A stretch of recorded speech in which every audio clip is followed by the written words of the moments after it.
when I looked down, only to find a little kid standing next to the wheelchair, who was now looking at the direction of the stage on tiptoe. That little face was exactly a mini version of Vincent. Could I ask who is this child's mother? Olivia. People nearby stared wide-eyed and felt choked. Olivia had indeed said before that she had a fiancé, but what surprised them was that she already had a child. Ding! Wisnovel reminds you to click the subscribe button in the bottom right corner to read the complete novel. Feeling everyone's gaze on her, Olivia stiffly walked down, and before she could even get close, the little kid pounced on her. Olivia was already extremely familiar with this scene, and before her brain could react, her body had already embraced Zach, who had run over. Seeing that Zach was also here, Olivia looked puzzledly at Vincent. Vincent looked at her with little expression and said faintly, "He was having a tantrum at home and not eating anything. He only wants you." Zach, who obediently ate food at home and played in silence by himself, was shocked. "Zach, didn't I say I'd visit you tomorrow? You can't lose your temper like this anymore, okay?" Olivia said gently. Zach enjoyed listening to Olivia talk to him and didn't bother what Olivia had said and just nodded his head. Looking at the warm family of three, a man came up. Davis looked at Vincent condescendingly, saying with an even tone, "Mr. Barton, we're rehearsing. It's a very crucial scene. Please wait a while." Vincent stole people from Davis repeatedly. At first, Davis was afraid of Vincent's identity, but now, if Davis let Vincent take away Olivia in front of everyone, it would be simply a slap in the face. "More rehearsals?" Vincent looked towards Olivia, saying with faint tone that was hard to discern. Olivia shook her head instantly.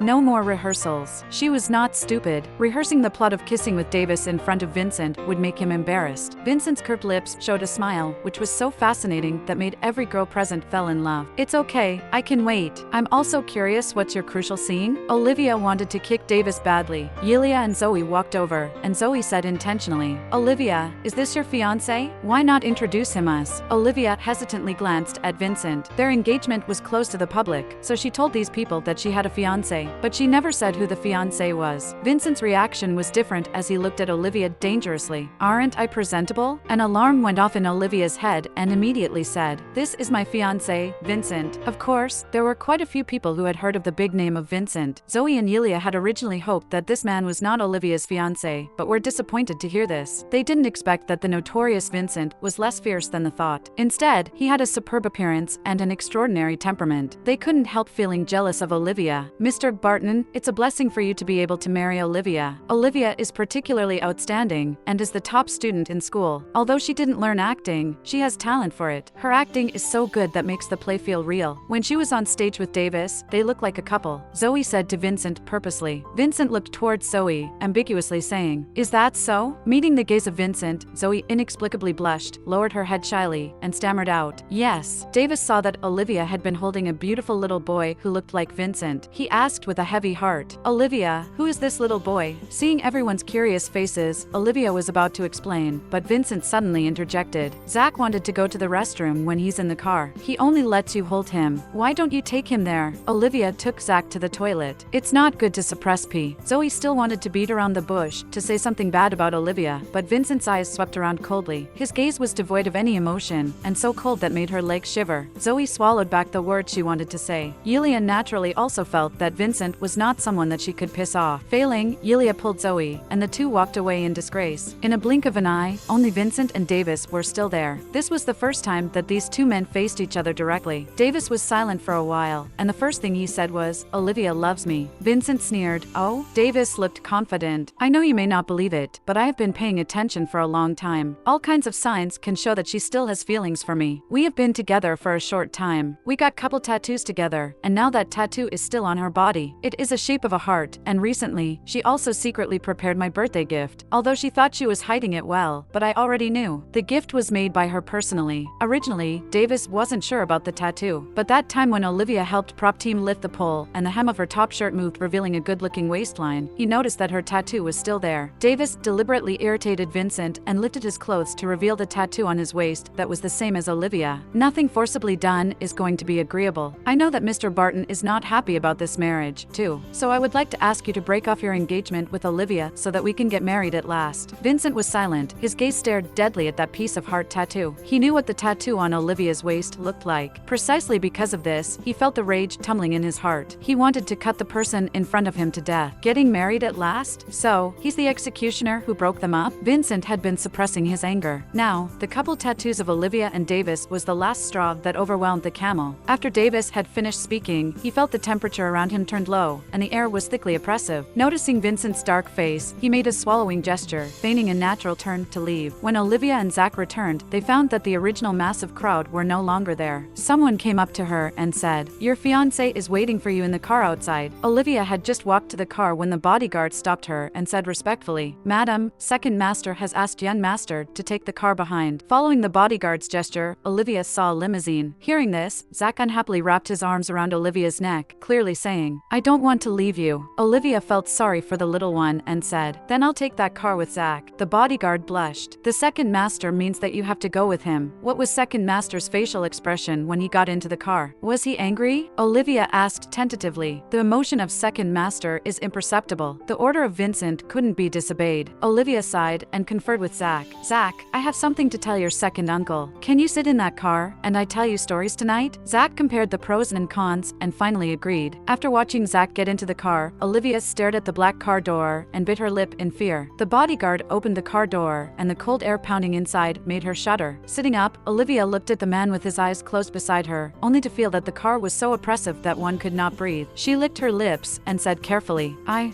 only knew that Davis was the male lead in the play after I promised the president of the drama club." Vincent opened his eyes, took out the cigarette and lighter in the locker, lit the cigarette. He took a few puffs, flicked the ashes, and opened his mouth in an unspoken tone. "Olivia, it's easy to get me fooled?" "No, not at all." The next second, Olivia's jaw was caught by the man. Vincent's strength was strong, and Olivia felt painful, feeling that her jaw was about to be crushed by him. But looking at this man's sinister face, she forced herself not to cry out. The dark, unfathomable eyes stared at Olivia's innocent eyes, which were flooded with tears of pain, and Vincent's face tightened. He knew that most of her flattering words are fake. He didn't bother to expose her, and was also happy to see that she pretended to be cunning. However, he never thought that she still had connection with Davis. Couple tattoos, birthday gift? It was the first time he'd ever been played by a woman. Even Vincent himself didn't know why he felt betrayed, and the image of Davis kissing Olivia on the stage kept coming on his mind. Olivia was so frightened that she couldn't even breathe. She didn't know why Vincent was so angry. When he was at the activity center, he wasn't so scary obviously. She wanted to say something to quell his anger, but didn't know what to say. She didn't even know why he was like this. It wasn't until Olivia felt her jaw go numb that Vincent let go of his hand and stopped looking at her. He rolled down the window, the wind pouring in, and Vincent's arm rested on the edge of the window with a cigarette between his fingers, looking at the street scene that flew by. The cigarette was lit in scarlet color. He took a deep breath from time to time, as if to calm his anger, but the hidden gloom between his brows was long-lasting. A cigarette burned to an end, and Vincent tugged at his tie in annoyance, then unbuttoned his shirt cuffs and a few buttons on his chest, his sleeves drawn up to his elbow bone. The man's face looked like unrestrained and debauched, with a face that is just like that of a demon, and yet his hands kept in a noble style. The wind outside made Olivia very uncomfortable, and her nose was full of strong tobacco flavor, but she could only shrink to her seat with tears in her eyes. It was after a while that Olivia noticed something was wrong. She looked out onto the unfamiliar road, which was not the way to the villa, and the car that had originally been followed by Zach had disappeared at some unknown time. Where was Vincent going to take her? Unknown fear seized Olivia, and when the car reached its destination, a piercing brake sound came, her whole being shuddering violently. Olivia only had time to see that there was a beautifully decorated foreign-style three-story house before she heard Vincent say, "Lock her in the bedroom." The bodyguards didn't dare to disobey, but they also didn't dare to touch Olivia right away. They were quite respectful, saying, "Madam, please." Olivia reacted strongly, incredulously looking at the indifferent side of Vincent's face, and said loudly, "Vincent, you can't lock me up. This is illegal confinement." Vincent's mouth hung in a smile with an unforgiving sneer. "So, you go to sue me." Olivia refused to comply, but finally the bodyguard resorted to strong-arm tactics and locked Olivia into the bedroom of the house. After being locked in the bedroom, Olivia instead became calm. She didn't keep knocking on the door and shouting at the outside. These were all useless. She knew that no one would dare to let her out if Vincent didn't order. After staying in the bedroom for an unknown amount of time, the door was opened from the outside. She sat up on the bed, and Vincent entered first, followed by a woman who carried a silver box in her hands. Olivia looked at the woman in confusion, and right after that, Vincent's words answered her question. "There's a tattoo on her waist. Wash it off, leaving no traces." This woman was a tattoo artist. The feeling of being forced to wash off the tattoo on her body somehow made Olivia resentful. She knitted her brows and looked at at him unhappily. Why I need to get my tattoo washed? It's my tattoo. It has nothing to do with you. Unexpectedly, this completely infuriated Vincent. He narrowed his eyes, the temperature of his voice dropping to the lowest point. Nothing to do with me, then with whom? Davis? Olivia did not understand the meaning of his words, and kept knocking away the tattoo artist's outstretched hand. Seeing Olivia was so resistant, Vincent slid wheelchair forward, drew off his tie, ignored Olivia's yell, tied her feet to the post at the end of the bed with brute force. He restrained Olivia's hands with both his hands, making her entire body unable to move. Everything was ready. Vincent looked towards the tattoo artist, with his thin lips lightly opening. Do it. The tattoo artist didn't dare to hesitate, inspected Olivia's tattoo and said professionally, the tattoo is in the dermis, but this tattoo area is not very big. We can use laser to remove it. In terms of laser removal, we can adopt a one-time strong removal or several weak removals. One-time strong removal is more hurtful, while several weak removals are gentler, and it takes less time to recover. One-time strong removal, Vincent said without even thinking. Olivia was wide-eyed. She finally knew that he was deliberately torturing her. He wanted to hurt her. I'll do it as quickly as possible. In order to shorten the time this lady will feel painful. The tattoo artist was skillful. She disinfected Olivia's tattoo first, then little by little used the laser to break down the pigment on it. At first, Olivia couldn't bear the pain. She cried out and kept crying, and through the mist of tears, she stared at this cruel man. She wasn't afraid anymore, and with a deflection of her head, she bit his arm hard. The pain Olivia received reached Vincent with the same or even greater degree. However, Vincent only looked faintly at the piece of flesh that Olivia was biting. Then he casually withdrew his eyes and continued to stare at the tattoo on her waist. It was as if he didn't feel painful at all. After a long 20 minutes, the tattoo artist finally finished the last bit, let out a slow breath, and wiped the sweat from her forehead. She had been working under the watchful eye of such an extraordinary man. If it hadn't been for her rich experience and skills, her hands would have been shaking all the time. Olivia's skin was originally fair and delicate, but now, the large patch of skin at her waist was red and swollen, looking creepy and horrifying. The pain was extremely strong that it felt as if it had burrowed into her bones, and she was uncomfortable all over, but she no longer had the strength to struggle. With his free hand, Vincent picked up a clean wet wipe, wiped the cold sweat from Olivia's forehead, and then he rubbed his fingertips on Olivia's soft lips. How long do you want to bite if you don't let go yet? Olivia felt super frustrated. It's like that this man had no pain nerves. Her teeth were already numb, but he did not even frown. The pain at the waist made her almost faint. Olivia held on to the last bit of strength, gritting her teeth. I hate you. I want to break off the engagement. Olivia had indeed suffered a lot since she was a child, but she was smart and clever, and knew how to avoid harm, so no one had ever made her hurt this much. Vincent's pupils shrank for a moment, and then he said ruthlessly, no matter you like it or not, it's my call whether the engagement is to be broken or not. She would never get rid of him and run off to sleep with Davis. After the tattoo artist finished the final follow-up, she packed up her stuffs and went out to receive money. Before leaving, she thoughtfully closed the door. Vincent was still holding her down. Olivia felt eager to stay away from this moody and dangerous man, constantly squirming her body and trying to run out. However, her strength was little in Vincent's eyes, and it only made Vincent angry. Now you're satisfied. Let go of me. I want to get out of here. Olivia yelled. Where do you want to go after you leave here? Back to school? To find Davis? And continue the rehearsal you just did? Vincent's sharp body was taut, and his voice kept lowering with a piercing chill. Olivia, have you ever taken me seriously? Olivia took a deep breath, so it was her acting in the play with Davis that harmed Vincent's pride as a male? We are mistakenly engaged, and sooner or later the engagement would be broken, and then we are strangers. Besides, I haven't brought you any negative impact. Olivia reasonably analyzed the situation, feeling that he was being purely unreasonable. However, the sensible words that had no emotions completely made Vincent lose his sanity. The man tilted his head, his thin lips pressed against the edge of her warm ear, and his compulsive cold voice reached Olivia's ears. Good, let me tell you whether we have relationship. With that, he vigorously tore Olivia's clothes, not giving her any chance to resist, and the whole man bossily pressed down without hesitation, devouring, possessing. The pain made Olivia want to die. She wanted to escape, but she could not get rid of the man's brute force. She was entirely under his control. He tasted her sweetness. Again and again, he lost control. From day to night, it felt like a century. When everything had calmed down, she was like a broken rag doll, motionless in bed. Only when Vincent regained his senses did he discover that she had fainted. When Jason arrived with a female doctor, Vincent was sitting at the downstairs bar and drinking. He poured strong whiskey down his throat one cup after another, with no feelings. Seeing Vincent behaved like this, Jason whistled and ridiculed Vincent, disheveled, flushed, and breathing unsteadily. What? You just got out of bed? Vincent didn't defend himself. Jason secretly took a deep breath, wondering, did he guess right? He turned his head to look at the female doctor that Vincent had called him to bring. All things made sense now. Vincent pointed his finger upstairs and instructed the doctor. She's in the room on the second floor, right side of the corner. Examine her carefully and be gentle. After the doctor went upstairs, Jason couldn't wait to inquire about the situation. However, his phone rang first like a reminder. Checking out who is the caller, Jason stroked his forehead, feeling a headache. As soon as he picked up the phone, a voice burst out. "Brat, I heard that you took a female doctor away from the hospital. What have you done? Yuri playing with a female doctor? What's wrong with you? Dad, please calm down. I'm busy right now." Jason tried to explain, but his father didn't even listen. "What kind of fucking things are you dealing with? I'll explain it to you some other time. Bye. Don't you dare hang my." Jason directly pressed the hang up button and turned off the phone. Looking up, he saw that Vincent was still checking wine, and a bottle of foreign wine had met its bottom. Before he could open his mouth, the doctor came down from upstairs. Hearing the sound, Vincent looked up and stared at the doctor earnestly, waiting for an answer. The female doctor blushed at being looked at, but still answered professionally. "No major problems overall. There is a slight bruise in the lower part of the body. Both her hands and feet have bruises, too. The lady had a low fever before and hadn't eaten for a long time, so she should have passed out from exhaustion. I have given her a fever-reducing shot and injected glucose. She'll wake up in a few hours. And as for that red, swollen skin around her waist, it has signs of inflammation because of sweat, so she should take anti-inflammatory medication and apply drops daily and regularly. Low fever? No wonder her body temperature has been a little hot." Vincent's eyes flickered, a trace of remorse quickly slipped through. The doctor said euphemistically, but Jason immediately understood, followed by noticing the deep, unseemly bloody tooth marks on Vincent's arm. "Fuck," he said low. "Vincent, you're playing SM as soon as you get laid? Who's in upstairs?" Vincent did not respond. Jason stroked his chin. "Let me guess,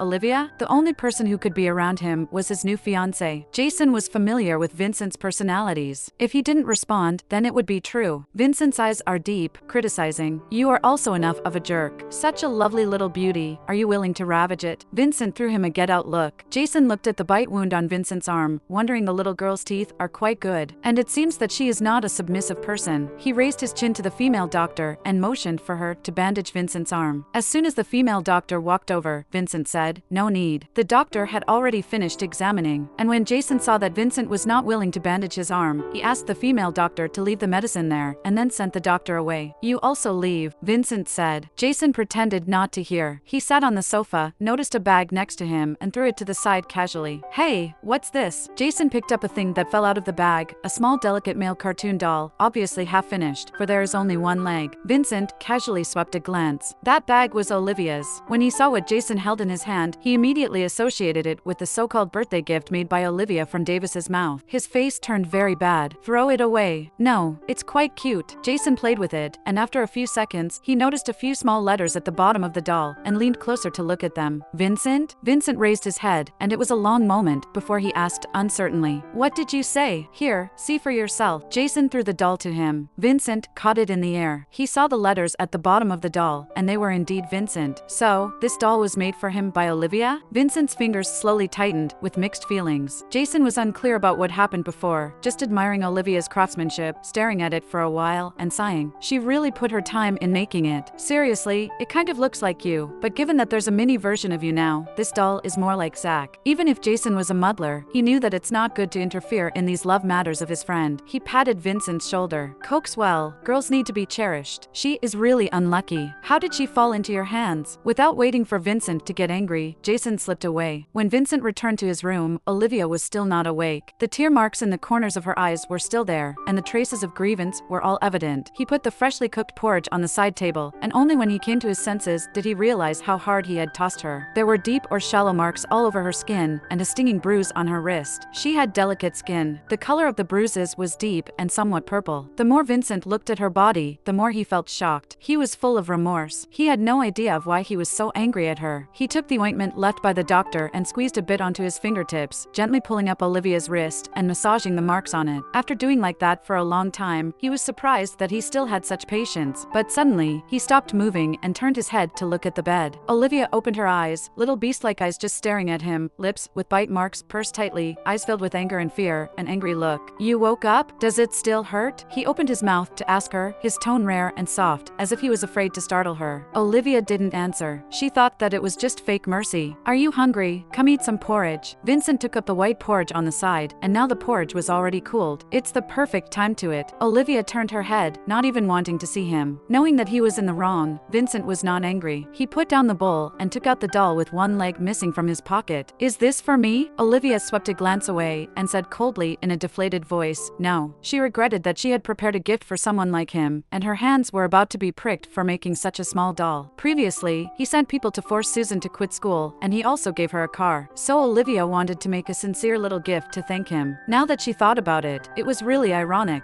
"Who else did you make it for?" Vincent asked slightly mindfully. Olivia looked at him askance in way of looking at a psychopath. "Speak." Vincent pinched her face unpleasantly. Olivia knocked his hand away and shouted in a gravelly voice, "Why should I make many dolls? To sell them? I'm not a lunatic." She wondered this stuff was easy to make. It's not like she's doing it for charity. Everybody should have one. Her words obviously pleased Vincent, so she didn't prepare any birthday gift for that damn Davis. The so-called birthday gift was actually for him. Vincent shoved the doll into her hand. "Yuri, not done yet. Keep doing it." How shameless this man is. After holding it for a long time, Olivia aches and pains, and her aggravation and anger broke through. Eventually, she couldn't help but throw the doll into him, cursing out, "Yuri, a beast." "Well, I'm a beast," he answered ambiguously. He smiled and irritated Olivia by saying, "When it is done, remember to give it to me immediately." The tattoo section of her body felt hot and painful. Olivia couldn't even turn over her body. Vincent didn't apologize at all. Instead, he said, "Sooner or later you'll have to wipe it off." "You want to keep it? Why can't I keep it?" Olivia muttered. "It's her body, and can't she make her own decision?" Vincent's eyes sank. "So you were originally going to keep that couple tattoo forever?" Olivia was confused. "What couple tattoo?" Vincent looked at her steadily for a long time, the tip of his tongue against the groove of his teeth. After a long time, he whispered and started his lips. "Davis said he had it on him, too." Olivia was puzzled for a long time, and she suddenly remembered something. She went to get that tattoo when she and Davis were just dating, and at that time, she was asking Sophie to accompany her. After Davis found out that tattoo, he went to get the same tattoo as her, saying they were couple tattoos. She didn't pay much attention to it at that time. After hearing Olivia's explanation, Vincent turned silent for a long time. So he was mistaken about it? If she didn't have infatuation for Davis anymore, then why was she in a play with Davis? Vincent pondered for a moment, looked at her waist, and said generously after a while, "If you still want to get a tattoo, you can get something else." Olivia didn't want to do that anymore. What if he became made again and pressed her to wash off that tattoo? When she woke up, Olivia thought that Vincent had done such an unforgivable thing to her, and she should never be nice to him again in the rest of her life. Yet this idea only lasted for an hour before it disappeared. Blushing, she tugged the blanket tighter around her with a low voice. "No, you just go away. The doctor said there are bruises. You have to rub it in." Vincent pulled the corner of the blanket and insisted in rubbing the ointment on her body. Olivia stared at him. "And you let the doctor examine my body? How shameless. You fainted." Vincent didn't feel it was wrong and saw her expression become a little more complicated, his tone carrying a hint of dissatisfaction. "Your physical strength is too poor." Why did that sound so awkward? Olivia blushed even more, and finally simply buried herself all under the blanket, yelling at the people outside through the blanket. "You put the medicine there. I can do it myself." Seeing that, Vincent stopped compelling her. "Clean yourself up and come out to eat." Thinking of her current condition, he changed his words. "Forget it. Just lie down. I'll bring in dinner later." Olivia didn't think much of it at first. She quickly rubbed that medicine, cleaned herself up, and changed into a cozy outfit. Sitting on the edge of the bed and having waited for some time, she curiously left the room. Her body was sore. She limped on both legs to the staircase handrail and saw a scene she thought she would never see in her life. All the servants in the house were gone, and Vincent was cooking alone in the kitchen. Vincent was sitting in a wheelchair and had a hard time moving around. It's obviously a very embarrassing thing, but it's done by him in a light and elegant way, which has a different vibe. As the heir to the GK, never in a million years did Olivia expect him to cook. She didn't even think before coming to the conclusion that the food must be awful. No one had specially cooked for her except her grandparents. Thousands of thoughts crossed her mind. Today, she had truly seen how terrifying Vincent was. He treated her that way, but she couldn't do anything to him, couldn't fight him, and could only subject to his lustful authority. Seeing the people downstairs plating up the food, Olivia collected her thoughts and returned to her room. Soon after that, Olivia heard the sound of a wheelchair coming. Vincent came to her room. He carried a food box and saw her nestled on the sofa, so he put the food on the table in front of her. "Come and eat." The doctor said she had some fever, so he thought to make her eat something bland, but the porridge did not satisfy her, so he went to make some more appetizing dishes. Olivia noticed that the food were all made for her, for the chopsticks were only one pair. She looked at him in confusion. "So you are not gonna eat?" "I'm not hungry." Vincent took a cigarette out from the cigarette case, lighting one, throwing the lighter casually onto the table, and smoking carelessly. Olivia found that he was quite addicted to smoking, but it had nothing to do with her, so she picked up her chopsticks to grab what seemed like a pretty good dish. After taking a bite, she stared incredulously at Vincent. Vincent's smoking motion was paused. "Don't like it?" "No, it's okay." Olivia swallowed the food food in her mouth, against her will. In fact, it tasted so good. As the saying goes, if you want to capture a man's heart, you have to capture his stomach first. With these delicious foods, she really wanted to marry him. Olivia tasted the rest of the dishes, reluctantly realizing that the food he cooked really fit her taste. It's not that his food is so delicious and perfect that could be comparable to a 5-star chef. It's just that the saltiness, sweetness, and control of ingredients are as if tailor-made for her taste buds. Vincent saw Olivia looking like a starving ghost. She devoured all the dishes on the plate and ate a large bowl of rice as if she had done some heavy physical work before. Obviously, he was the one that should be tired. This night was destined to be uneasy. The time when Vincent's phone ran out of battery and shut off automatically was unknown, and when it was turned on again, there were already dozens of missed calls from Gbert. Before calling back, Gbert called again. Vincent picked up the phone. The person on the other end was stunned for a moment and then immediately said, "Second Master, you finally answered the call. What happened? I heard the driver say that Second Master took Ms. White away. Where are you now?" The young master did not want to sleep and had a tantrum, insisted on wanting Ms. White. "I can't handle it." Vincent had previously told all the servants to leave, not allowing anyone to reveal his location. Vincent checked the time. It was already 1 o'clock in the morning. He pinched his eyebrows, was about to say let him be. When he feels tired, he will sleep. Olivia blurted out, "Is that Zach?" "Yeah." She thought about it and said, "Let's go back. I promised him before that I'd tell him a story tonight." It was too much trouble at this time to let the driver come and take them back, and Vincent said, "You asked the driver to bring him here." Weary in South Lake Bay. Gbert knew this place. After about half an hour, Zach arrived, and as soon as he saw Olivia, he trotted over to hug her. Olivia looked at Zach's bloodshot eyes and said sadly, "Don't you feel sleepy? It is my fault that I accidentally forgot it. Is Zach mad at me? He used to have already fallen asleep by this time. He must be drowsy right now." Zach shook his head. He didn't feel angry. Olivia suddenly realized something and looked at him, asking doubtfully, "Is Zach worried about me?" The little one nodded. She promised to come over, but she didn't. He was worried. That's why he was clamoring to see her. He was frightened to sleep. He was afraid that she'd be gone. A warmth flowed through Olivia's heart. She didn't know why Zach was so clinging to her, yet she could feel the little ones exceedingly caring about her. She used to think that she was petty in the world. If she didn't exist, a lot of things would be a lot easier. But there was a beautiful, sweet little angel who wouldn't touch anyone else but her. He would only let her hold and would feel happy seeing her and feel frightened not seeing her, very needy of her. Olivia's eyes became watery. She held Zach in his arms, her chin on his head, saying, "Zach, thank you." Olivia asked for 2 days sick leave. Vincent wanted to let her rest longer, but now she was busy again. A lot of things have to be solved. There was really no time to rest any longer. Calming down, she gradually figured out why Vincent suddenly treated her that way that day. The large part of the reason is about Davis. It must be that this scum provoked Vincent and said something he shouldn't say. He was a bastard. They already broke up and he still deliberately harmed her. With Vincent getting so angry, it seemed that she couldn't continue doing the play. How should she explain to the president? In the study room, Gbert reported the news he had received to the second master. That drama club president said that it was Madam who first agreed to play the part. Then Davis took the initiative and agreed to take part in that play. Gbert specially emphasized, "He's still thinking about Madam." Vincent held the cigarette between his 2 fingers, his eyes hanging down, saying coldly, "Really?" To Olivia's surprise, Vincent didn't stop her from continuing with the play. Olivia saw that he wasn't joking, so she didn't say anything further, but she could never figure out what this man was thinking anyway. As soon as she arrived at the school, Olivia felt that something was wrong. In the campus, from time to time, people would look at her and talk to each other. At this time, Maggie came running all the way over and asked her breathlessly, "Where have you been for the past 2 days? Can't even reach you." Thinking of the reason why she couldn't come to school, Olivia didn't look natural. The bruise on her neck collarbone was so faint that she could cover it with powder, so she coughed and explained, "I'm sick. UVE become famous. Do you know that?" Maggie said with a complex face, "It's rumored everywhere in school that you're married and have a 3-year-old son. Is this true?" Olivia pointed back at herself. "Marriage? Son? How is that possible?" "I don't think it's possible either. Yuri only engaged with Vincent. How could there be such a rumor like that? There's no smoke without fire." Olivia thought of the other day Vincent came to her with Zach. So the son in the rumor was Zach? If that's the case, it didn't matter. Olivia shrugged. "Whatever, it doesn't bother me." Maggie teased, "So many boys at school want to chase you. Now, they've probably forgone that idea." Now Olivia instead felt that the rumor was good, because it could bring her some peace and quiet. Maggie asked her, "Where are you going now?" "Go to the library and return the books, then go to dinner." "I'll join you." They walked towards the library. When passing by the Lover's Slope, Maggie suddenly stopped, and Olivia saw her looking not far away, confusedly looking at the direction, too, then startled. Under a big tree, Nick was pressing Zoe down on the ground and kissing her. Olivia knew Maggie must feel very sad, seeing the guy she liked liked kissing her sister. Olivia licked her lips and didn't know how to comfort her. Maggie was the first to withdraw her gaze. She tried her best to show that she didn't care, but she obviously was in sorrow. "Let's go," Maggie said in a low voice. Olivia took a step forward and was about to go. She looked at that direction again, finding Zoe was looking at her. With that glance, Olivia was sure that Zoe had let Maggie see this scene on purpose. On the way, Olivia pondered for a long time and asked, "Did Zoe deliberately chase after Nick because she knew you like him?" Maggie was stunned and shook her head. "Probably no. No one knows that I like Nick." She thought that she hid herself very well. At first, when she knew that Zoe was dating Nick, she only felt that God was deliberately playing tricks on her. Zoe seems to have been chasing after Nick for quite some time. Olivia thought of Nick's words that day and said thoughtfully, "Secretly sending breakfast and gifts and not letting anyone know. It's really not like Zoe's style." According to Zoe's personalities, shouldn't she be eager for letting Nick know immediately after doing these things? Maggie suddenly stopped walking, her facial pale for a moment. "What did you just say? Breakfast? Presents?" Olivia knew it was peculiar, repeating what Nick had said at dinner that day. After listening to it, Maggie clenched her fists and turned around and ran back furiously and desperately. "Maggie!" Olivia followed her. Zoe and Nick had disappeared. Maggie stood lonely under the tree, the small white flowers falling from the branches drifting down on her shoulders. Only after a long while did Maggie turn around, angry with tears in her red eyes, and crying out unwillingly, "It wasn't her, it was me. I'm the one who secretly gave him breakfast for 46 days, bought him 12 gifts, and I wrote him a love letter, but I haven't sent it yet. He's already with Zoe." Saying that, Maggie hugged Olivia and cried. The spoiled lady, who had been living a smooth and stable life since childhood, had never felt this aggrieved. It really sucked. Though Olivia had made a guess like that before, she was still shocked. Zoe was really bold and vicious. Olivia asked directly, "Why would Zoe know about what you've done?" Maggie just shed tears and shook her head. "I don't know, either." Maggie had no desire to eat and was depressed, so Olivia took a walk with her and sent her back to her dormitory to sleep. Olivia had no idea of what she should do to uncover Zoe's lie and let Nick and Maggie be together. To be honest, she didn't think that Nick was worthy of Maggie. The rehearsal would be at the activity center at 3 in the afternoon. Olivia didn't bother to eat, so she simply went to the shop to buy a bottle of water and bread to eat at the activity center. It was only 1 o'clock in the afternoon. Everyone hadn't arrived yet, and the rehearsal hall was empty. Olivia nibbled at the bread. She hesitated for a moment, and then took out the unfinished doll in her bag and stared at the little doll who looked like Vincent. She took the needle angrily and poked several times on its body. She finally felt her anger was eased, and then decided to continue to finish the rest part. This man couldn't afford to be provoked and irritated, so the only thing you could do was please him. As for the asshole thing he did, she would take it as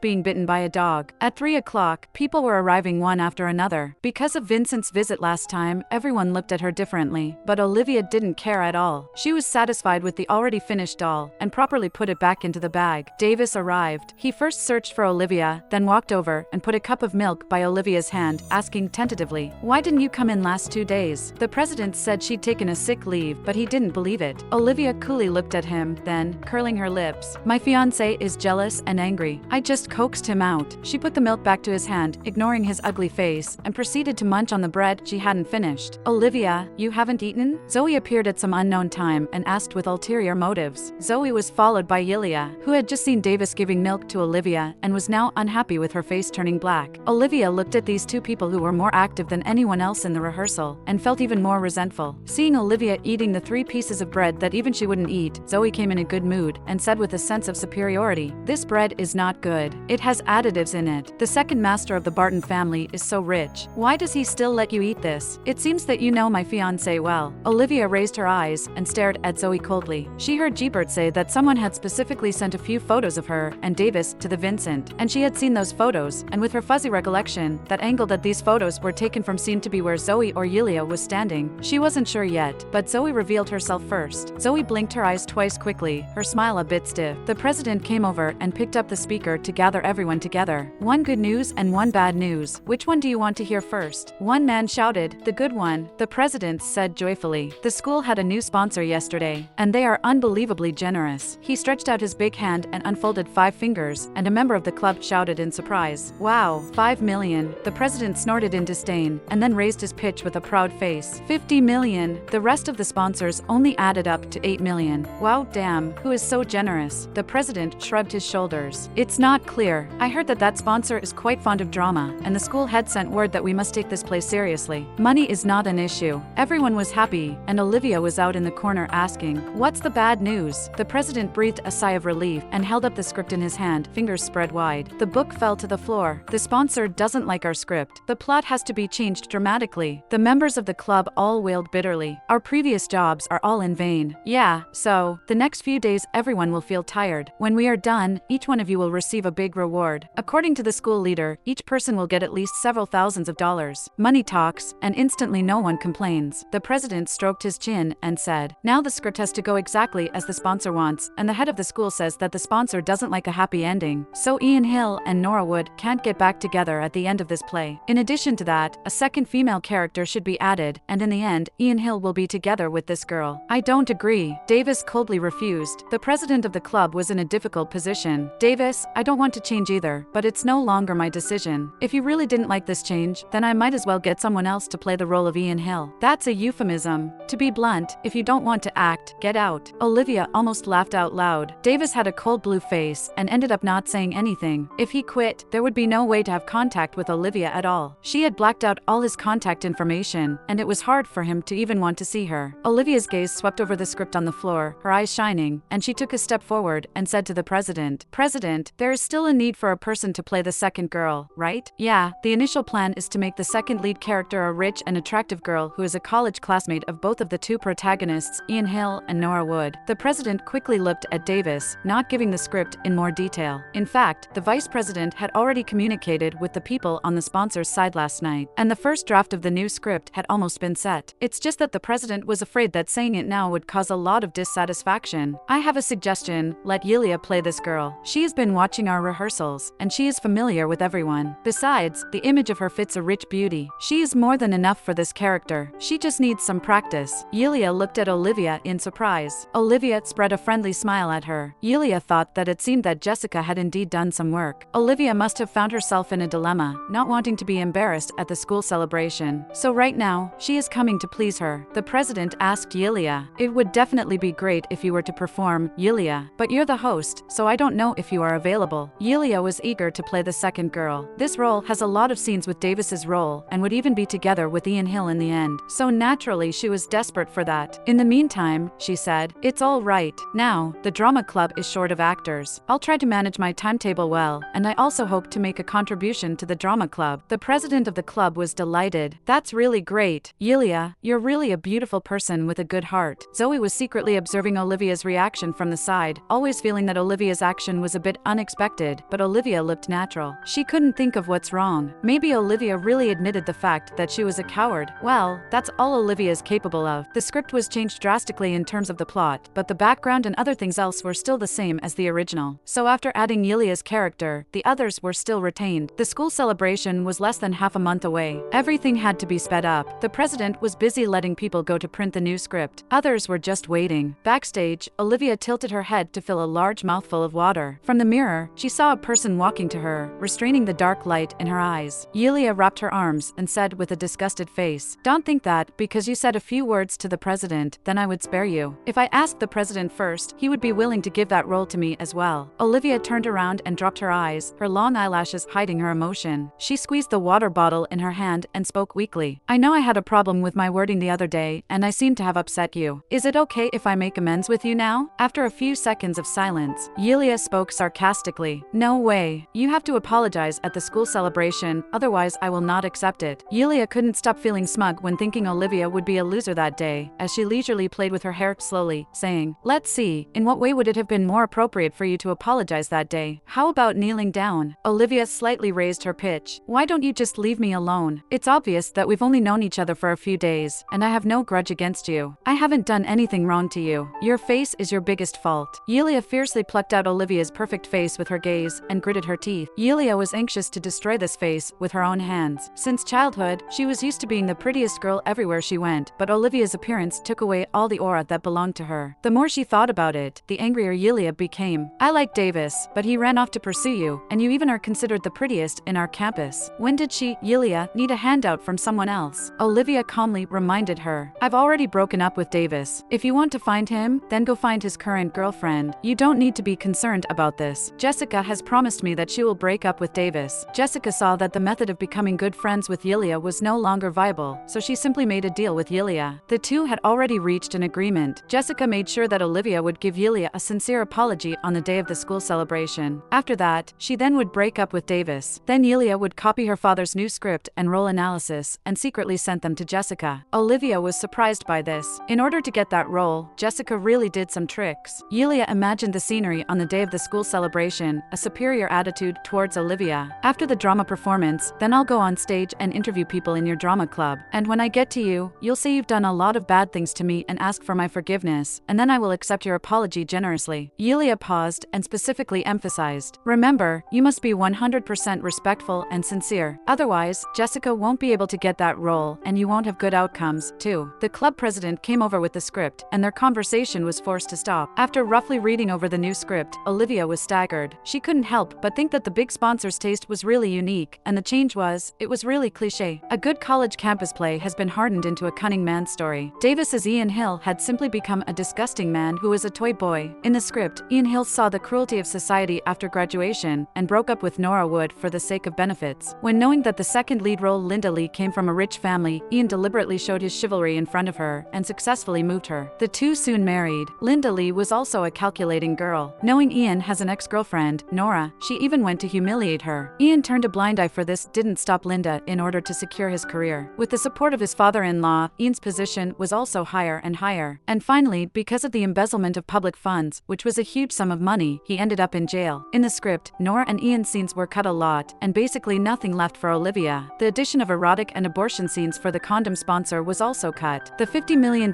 sponsor made other sponsors insignificant. Olivia only needed to appear in the first few scenes and had a several-minute dating scene with Davis. Then all her scenes were done. She could go to rest. When he sensed a bad atmosphere, the president reassured the play members by saying that it's a new type of sarcastic drama, and there were countless people who had already married, abandoned their families for money and power. This play would be sensational by then. Despite everyone's dissatisfaction with the new script, the rehearsals eventually unfolded as scheduled. No matter what, the several $1,000 reward was quite tempting. Today was the last rehearsal before the midterm exam. By the time she arrived, many people were already here, so Olivia took a quick glance and went to the bathroom first. Before she even walked in, she heard someone talking inside, with Zoe's voice being particularly distinct. You guys don't know. He was sitting in a wheelchair, looking miserable. How can a normal family be willing to let their daughter marry a cripple? I can't help but feel sorry for senior Olivia. The distressed tone was nakedly gleeful. Ah, really? Does that guy have legs? Someone asked Zoe, curiously. He wore pants, but who knows if they were prosthetic legs. I heard that he's also homosexual, which is too bad. Olivia is so pretty. Why is she engaged with this kind of person? He must be pretty rich. Of course, Zoe said, although it's for the money, but that day you also saw that Olivia herself was still chewing a piece of cheap bread. This kind of man's psychology is twisted. It's not easy to get his money. He might torture her in private. And after the last time her fiancé came, Olivia took several days off, and I also noticed that she had bruises on her wrists. That man also has violent tendencies. Scum. When Zoe's group came out, they saw Olivia standing on the stage, squeezing their eyebrows at each other. Zoe walked up to Olivia with a fake kind look. Olivia, my boyfriend just sent over some good little cakes. Have a piece. You look so much thinner lately. Did you not eat properly? Seeing that Olivia didn't move, Zoe placed the cakes in front of her like doing charity, and turned around to leave. Olivia licked her lips, looked at Zoe's annoying back, coldly laughed lightly, tilted her head up and took a deep breath. What to do? It was as if Olivia couldn't bear it anymore. The next scene made everyone around them widen their eyes, and some timid girls just screamed out. All that could be seen was that Olivia picked up a chair and smashed it at Zoe's back. Vincent was quite a jerk, bad temper, but he would protect her. Seeing her aggrieved, he would just help her fight back and cook for her personally. When Olivia heard people put crippled, psychological distortion, domestic violence, these insulting words on him, she felt even more terrible than when she was pointed at the nose and called bastard. What's wrong with homosexuality? Even if she knew that Vincent liked men, she would still feel that he could not be defiled. When Zoe insulted him, she felt like it's like 1,000 hands were kneading her heart hard, and she was breathing with anger. It was as if the god of heaven had been ripped from the clouds and stepped between the dirt. She had actually noticed that Vincent didn't go out much. His traveling was mostly at night, and he did not like crowded places. He had been criticized so badly just because he had come to see her. Zoe was hit violently by Olivia behind her and fell directly on the ground. She felt so painful that she couldn't even make a sound. Many people hurried forward to help, and Davis ran over to stop Olivia, who was about to start the second hit. "What are you doing? Yuri, crazy." After realizing what had just happened, the president's face turned pale, busy calling an ambulance. Zoe was smashed here in the drama club. If something happened to Zoe, he needed to take a part of the responsibility. Soon after, the ambulance arrived and Zoe was taken to the hospital. Davis stayed by Olivia's side. He wanted to reach out and pull her, but Olivia deftly dodged. After regaining her consciousness, Olivia didn't regret what she had done, but she did feel a little surprised. Her family background and upbringing had made her very tolerant, and she would rarely proactively fight against someone hard, which in her opinion was a very stupid thing to do. The news that Olivia had hit Zoe quickly spread, which alerted the school leaders. Olivia was called to the office. When she arrived, there was vice president and teaching director sitting in there, as well as a woman in her 40s who was crying and cursing sharply. This woman seemed to be Zoe's mother, because Zoe looked quite similar to her. "How do you teach students in your school? This is an intentional injury. It's a crime. I'm going to sue her." The teaching director carefully apologized, and after seeing Olivia, his face was suddenly stretched. "Come here, tell me, why did you beat up Zoe?" Olivia hung her eyes and didn't explain, just saying, "I'll pay for the medical expenses." Susan Bush stood up and looked at Olivia meanly. "How dare you are? You thought that you pay for the medical bills and you will be fine? Do you know who Zoe is? The daughter of the church family? You can't afford this, even if you lose everything you own. Where are your parents? Get them here. I want to see what kind of impoverished family taught someone like you. Keep your mouth shut. I'm the one who told her to hit Zoe." A voice came in from the doorway. Everyone looked over there in unison. Maggie ran over after she heard the news. She calmed her breathing and walked in, standing in front of Olivia, looking at the school leader. "Vice president, teaching director, I'm the mastermind who forced Olivia to beat up Zoe." Olivia was stunned, somewhat unable to react. Susan was embarrassed. When she saw the unexpected appearance of Maggie, her facial expression immediately became so unnatural that she didn't even know how to speak. "Why did you do that?" the teaching director asked sternly. "It's complicated to say." Maggie looked at Susan and spoke sarcastically. "Are you sure you want me to say it in front of everyone?" Maggie's parents were still not divorced. Susan was considered a mistress who destroyed other people's families. If outsiders knew, not only Susan, Zoe would also not be able to hold her head up in school. Susan was very shrewd and knew what's more important. She reluctantly said, "Let's settle it in private." Olivia wanted to say something, but Maggie secretly tugged at her, signaling her to be quiet. Naturally, the teaching director wanted this incident to have nothing to do with the school. Seeing Susan loosened up, he made room for them, so they could negotiate on their own. Maggie looked condescendingly at Susan. Although she was a 20-year-old girl, her confidence exuded is much stronger than the 40-year-old Susan. Olivia looked at her and suffered a considerable inner shock. Maggie's mood had been very low in the last few days, and even when Olivia shared her exam notes with her, she wasn't very happy, obviously hurt deeply. Olivia had almost forgotten that Maggie was the church family's veritable eldest daughter, the most beloved granddaughter of Jeff Church. She meant to be self-confident and proud. Even if she suffered a big setback, she still had the capital to be arrogant. "Maggie, Zoe is your sister." Susan tried to show nice. Maggie sneered. "I don't have this kind of sister. I don't think you are necessarily aware of what your good daughter has done in school." Susan felt momentarily guilty. She knew what kind of nature her daughter was, but that was her daughter. She had to protect her no matter what. She felt sad. "I know, you might have some misunderstanding about Zoe." Maggie impatiently interrupted her. "Anyway, that's all. You can say that I beat Zoe, so you just tell me what you want to do. Sue me?" No matter how bold Susan was, she didn't dare to touch Maggie. She suppressed her anger and finally set her eyes on Olivia. Susan wasn't a fool. How could she not see that Maggie was helping Olivia to take the blame? Maggie was just fighting on the basis that she knew that Susan didn't dare to touch her. "Since this is the case, I'm not going to pursue it further. It's going to be a private settlement. As the compensate for the medical expenses, mental damages, the cost of my daughter's hospitalization delaying her studies, and all the after effects later, you just give $1 million.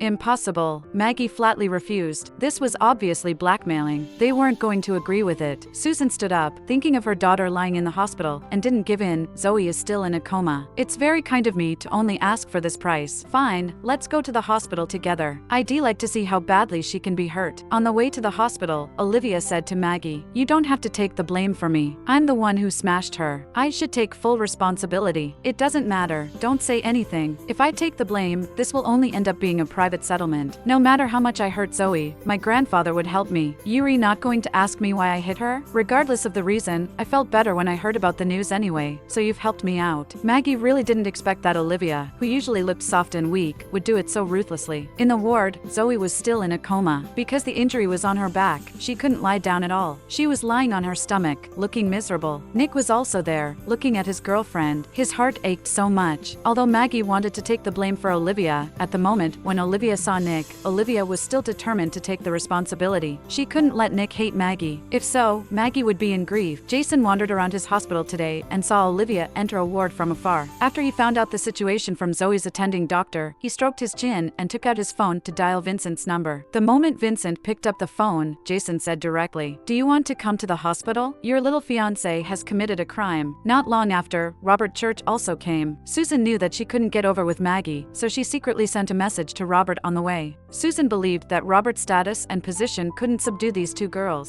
Olivia ignored Maggie and firmly admitted what she had done. Frankly speaking, she and Maggie hadn't been friends for a very long time, but she was touched that Maggie could do this for her. Olivia felt grateful for her kindness, but she couldn't that to harm Maggie. For his two daughters, Robert's feelings were different. Robert loved Maggie because she was his daughter. But for Zoe, Robert felt more guilt and heartache. Since Zoe was young, she was very good at reading people's minds and knew how to please others, and she mostly looked stoic and sensible in front of Robert. Robert had always considered Zoe to be a kind and beautiful child. Because of Olivia's identity of Vincent's fiancé, Robert this time also couldn't be nice to her. Olivia had left Robert an extremely bad impression. He said very rudely, "What kind of right do you have that allows you to beat Zoe?" Thinking of the words that Zoe had said, Olivia couldn't speak them out. "Dad," Maggie said, but she was angrily interjected by Robert. "Don't make trouble here, get out of here, and don't get in touch with her anymore." Olivia's silence made everyone here feel that she was in the wrong. Robert pointed at Olivia's nose and yelled at her, "Now, it's a society of the rule of law. You can't beat people up just as you want. What kind of shitty thing are you? Don't think that getting involved in Vincent's family could make you lawless. You don't have the right. I gave her the right. Is that okay?" The cold voice came in, with a bit of coldness and anger. Before Vincent reached the door, he had heard Robert's merciless angry words at Olivia. His entire body wrapped in a layer of coldness. Olivia's entire body stiffened, not daring to look at the door. She didn't want to involve Vincent in this matter. That's why she kept her mouth shut about the reason why she hit Zoe. But why did he come? Although the Church family was not as powerful as the Barton family, it was still considered influential. Robert had a killer instinct. Though he didn't want to offend Vincent, he wouldn't just let it go. "Vincent, I respect your grandfather, but no matter what, there is always a limit. Olivia beat my daughter for no reason, and she must be responsible for it." Looking at Olivia, Vincent was also curious about why she hit Zoe. Olivia's eyes swept over Vincent's lap. Everyone was staring at her, and she knew she had to give them a reason. I don't like her, so I beat her." This angered Robert very much. Susan could see that Vincent had a very high status, and she was afraid that Robert would not give justice to Zoe, crying quietly at the side. "My poor daughter, it's mother who failed to protect you. Uncle Robert, our two families are close. It's up to you. If you want to go through the legal process, you can talk to GK's legal team in detail afterward. If you want to settle it privately, we will cover all the medical expenses, and I will hire the best doctor to cure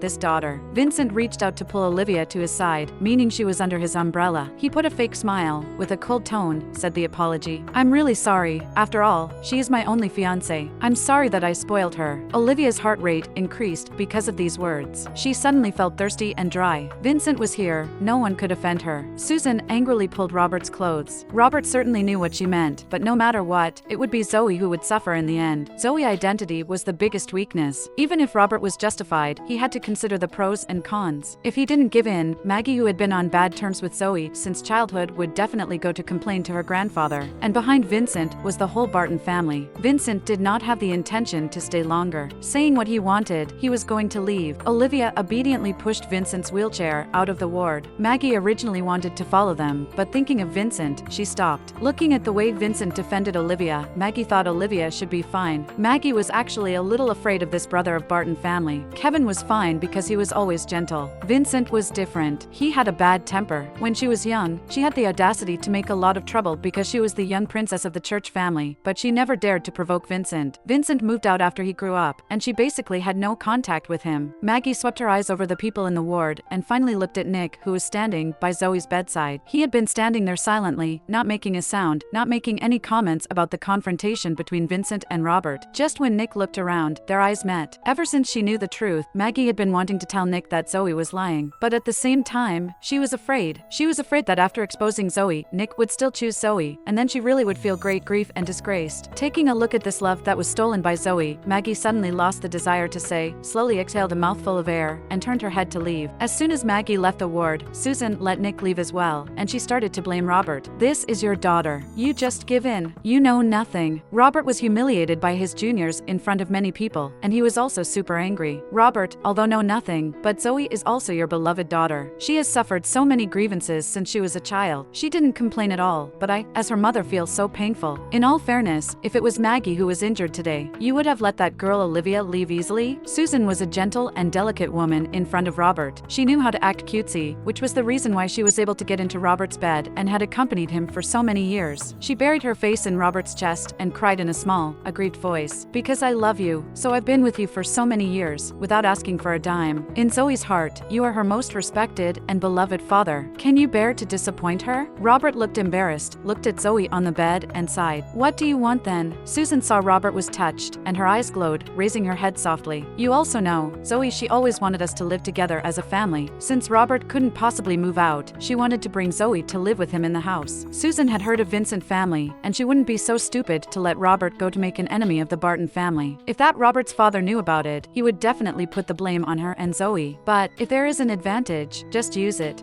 Robert's hesitated. "Zoe lived with you when she was young. It's just that she had a bit of a conflict with Maggie, so your father let her out. I think Maggie cares about Olivia very much. If she doesn't object, it's not impossible for me to move in with Zoe. But if it's impossible, just let Zoe in. I'll still be staying at that villa of yours. Zoe can't take a beating for nothing." Susan was calculating. Susan wanted the Church family to acknowledge Zoe's identity, now that Robert and his wife are seemingly separated, so she would then encourage Robert to get a divorce. And she will be the Mrs. Church finally. Robert was clearly moved, and he thoughtfully and conservatively said, "I'll try first. You can definitely do it. You're the best." Susan also ignored the fact that her daughter was still lying beside her, and stood on her tiptoes to kiss Robert's mouth, a delicate and snuggly manner that greatly satisfied Robert's self-esteem. Vincent rushed to the hospital after receiving a call from Jason before, and because he was in a hurry, he only brought a driver with him. At this time, the driver was waiting at a distance. Vincent opened his lips. "No explanation? She bugged me." Olivia didn't explain exactly what happened between them. Vincent was quite surprised when he heard Jason told him this, thinking that Jason was lying to him. This girl had thin arms and thin legs and dared to throw a chair to someone? He looked at her. "You don't seem like such an impulsive person." Olivia blinked. "Why did you come over? Who told you?" "Jason just happened to see you." Vincent had no intention of keeping that secret for his brother at all. Seeing that Olivia had changed the subject, he didn't delve any deeper and raised his hand to look at his watch. "If you don't want to talk about it, just forget about it. Are you going back to school or my place?" Olivia had to go back to school. They got into the car, and Vincent asked the driver to take Olivia to the school. When they arrived at the school, Olivia got off and turned around, saying to Vincent, "I'm sorry for today. I didn't mean to cause you trouble. I'll pay for the medical bills myself." After all, she was the one who hit her. Vincent deliberately asked, "Aren't you very short of money?" Olivia's a little surprised and said seriously, "I have a bit of savings. I should be able to afford to pay for it." Zoe looked quite injured. To compensate for the medical bills, she would have to try to earn money again. "Maggie's father looks very angry. Did I ruin the friendship between your two families?" she asked cautiously. Vincent couldn't help laughing, wondering this girl was sometimes smart as hell and sometimes stupid as hell. "Friendship is a matter between my grandfather and Maggie's grandfather. The two old men are in charge, so of course it's up to them to decide whether to break the friendship or not." White Tea was smart enough to hear the message clearly, that it was okay. Olivia felt a sense of relief. It was the presence of Vincent today that made her survive. Olivia thought of something and lowered her head to take something out of her bag. "For you." Vincent looked at the doll she was holding in her hands. It was already done. He took it in his hand and looked at it carefully, rubbed his fingertips on the doll's face, curved his lips, and whispered, "Ugly." Her tone was discouraging, but his face was pleasant. This is Olivia's first time to make a handmade gift. Saying he said ugly, Olivia tried to grab the doll. "Whatever, just give it back to me." Vincent raised his hand high so that she couldn't reach it. "You can't take back what you give. I made this thing. Of course, I can have it back." Olivia's one hand subconsciously pressed on his thigh, and the other hand stretched high to grab the doll. Vincent abruptly grabbed her hand on his lap and deliberately said, "Are you seducing me?" Through the pants, Olivia felt the man's hot body temperature. Her face suddenly burst red. "What seduction? You can't even feel." She withdrew her hand in a fury and did not go for the doll anymore, directly pointing at the doll in his hand. "Then, you can throw it away." Instead of doing as she said, Vincent put the doll in his pocket. Under the gaze of Olivia, he lightly explained, "The second rule of the Barton family is not to waste things." So, he reluctantly took it.